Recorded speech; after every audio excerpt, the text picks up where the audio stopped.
안녕하세요. 성지순례한 남자 이베드로입니다. 오늘은 이렇게 실내에서 인사를 하게 되었는데요. 아무래도 지금 코로나로 인해서 사회적 거리두기가 굉장히 강화되어 있는 상태입니다. 네, 지금 외출을 굉장히 자제하고 있습니다. 네, 오늘 뭐 새로운 어떻게 보면 좀 코너라고 해야 되나요? 오늘 한번 책을 한번 소개해 드리는 시간을 가져보면 어떨까 싶어 갖고 책을 한 권 들고 나왔습니다. 네, Let Us Dream이라고요. 프란치스코 교황님의 책입니다. 뭐 분류를 하자면은 에세이로 분류를 해야 되겠죠. 뭐 종교 서적이기도 한데 에세이로 분류해야 되고, 뭐 출판사는 21세기 북스에서 나와가지고 이 책 같은 경우는 일단 가톨릭 관련된 서점이 아니라 일반 서점에서 주문을 하셔도 됩니다. 뭐 알라딘이라든지 뭐 예스24라든지 이런 데서 주문을, 뭐 교보문고, 용품고 이런 데서 주문하셔도 되고요. 아마 9일 그때 출간이 될 거고요. 9일, 10일 그때쯤 출고가 될 예정인데 저는 조금 일찍 받았습니다. 출판사에서 책을 하나 보내주셔갖고 제가 읽어보고 괜찮아서 여러분들께 소개를 해드리는 거고요. 네, 일단 책 같은 경우는 제가 이런 에세이류를 제가 많이 읽는 편은 아니에요. 그래서 저 처음에 읽었을 때 어떻게 보면 에세이 같은 경우는 이렇게 한 번에 전권을 쭉 소설처럼 읽는 게 아니라 중간중간 제 의식의 흐름이 끊기기 전에, 그러니까 졸리기 전까지 읽는 스타일로 제가 읽는데, 이 책은 일단 크게 1부, 2부, 3부로 나뉘어 있습니다. 저는 각 부별로 하루씩 나눠갖고 3일에 걸쳐서 읽었는데요. 속도가 굉장히 빠르게 읽혔어요. 뭐 이렇게 용어가 편한 용어는 아닌데, 교황님이 말씀해 주시는 코로나19 지금 이 상황에 대한 이야기들, 그리고 우리가 어떻게 선택을 하고 어떻게 행동을 해야 되나, 이런 것들에 대한 방안이 나와 있는 책입니다. 뭐 이렇게 길게 말씀 안 드리고요. 중간에 제가 그래도 인상 깊었던 부분을 몇 부분만 읽어 드릴게요. 네, 팬데믹이 드러낸 우리의 민낯, 요 부분인데요. 이 부분에서 제가 제일 인상적이었던 부분은, 그러니까 우리를 파멸로 몰고 가는 태도에 대한 이야기입니다. 내가 생각하는 그 세 가지 태도는 나르시시즘, 낙심, 비관주의입니다. 나르시시즘은 우리를 거울 앞으로 데려가 자신을 보게 하며 자신을 모든 것의 중심에 두게 합니다. 따라서 모든 것을 자신의 관점에서 보게 됩니다. 결국 우리는 자신이 만들어낸 이미지와 깊은 사랑에 빠져 그 이미지에서 빠져나오지 못합니다. 이제 낙심에 대한 이야기입니다. 낙심하면 우리는 비탄에 빠지고 모든 것에 대해 불평을 늘어놓게 됩니다. 따라서 주변을 더는 관찰하지 못하고 다른 사람이 제안하는 것도 제대로 듣지 않습니다. 오직 자신이 잃어버린 것에만 몰두할 뿐입니다. 낙심은 영적인 삶을 슬픔으로 몰아갑니다. 네, 지금 마지막이 이제 비관주의에 대한 얘기죠. 비관주의에 젖은 사람은 미래를 향한 문을 닫아버립니다. 따라서 미래에 있을 새로운 것을 볼 수 없습니다. 비관주의에 빠지면은 문간에 바로 새로운 것이 있는 경우에도 문을 열려고 하지 않습니다. 이것이 우리의 성장을 방해하고 우리를 마비시키는 세 가지 태도입니다.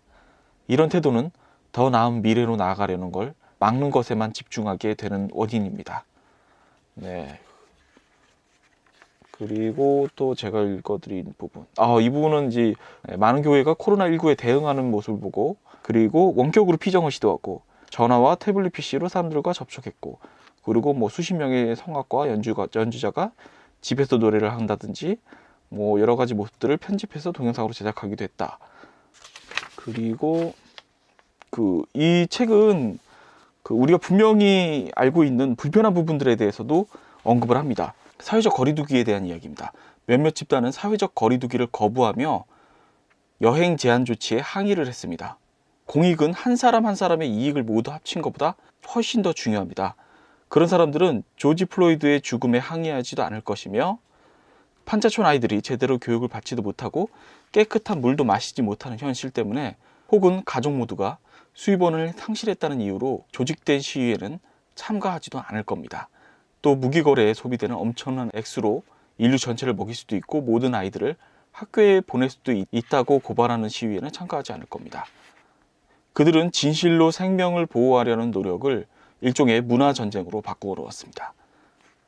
네, 저도 굉장히 공감하는 이야기이고요. 자연과 인류의 파괴를 막기 위한 길. 생태인식은 깨달음이지 이데올로기가 아닙니다.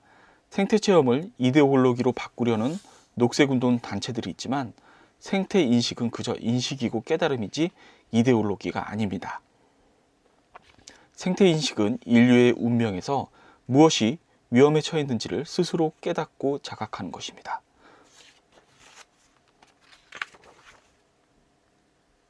그래서 통합 생태론에 대해서 주장하십니다.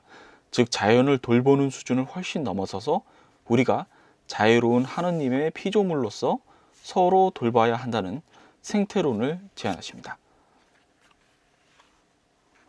네. 그리고 이제 1부가 지나가고 2부에서는 이제 우리가 선택을 할 시간. 그래서 이 부분도 굉장히 제가 마음에 들었던 부분인데요. 전통은 박물관의 전시물이 아닙니다. 교리는 고정된 것이 아니라 항상 같은 자리를 지키지만 점점 굵어지고 매번 더 많은 열매를 맺는 나무처럼 성장하고 발전하는 것입니다. 교리란 하느님이 확정적으로 말씀하신 것이라 주장하는 사람들이 있기는 합니다. 이렇게 주장하는 사람들은 자신들이 잘 아는 방식과 형식 이외의 것은 언제나 배척합니다. 네, 그리고 외떨어진 양심에 대해서 말씀을 합니다. 그래서 외떨어진 양심에 시달리는 사람들은, 그러니까 이 단어가 조금 아마 이게 번역을 하다 보니까 이런 표현을 쓰던 것 같은데요.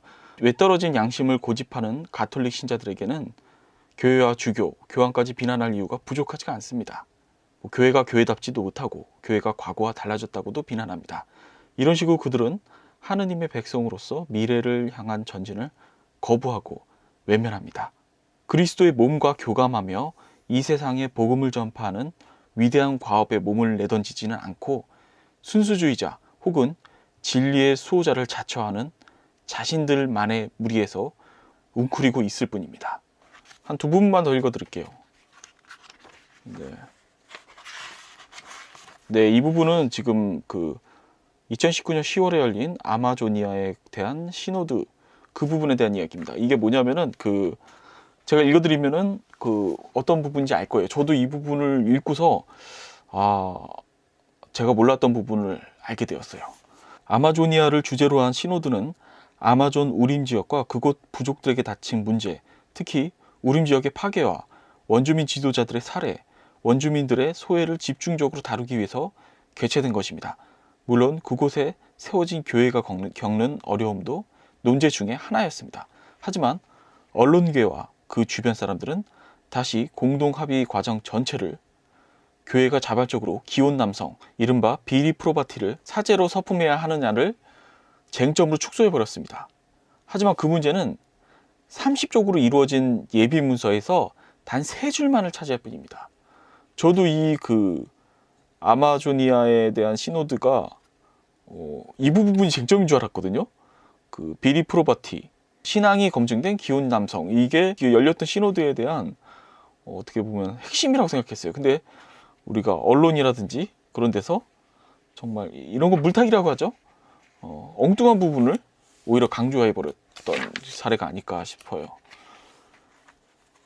네.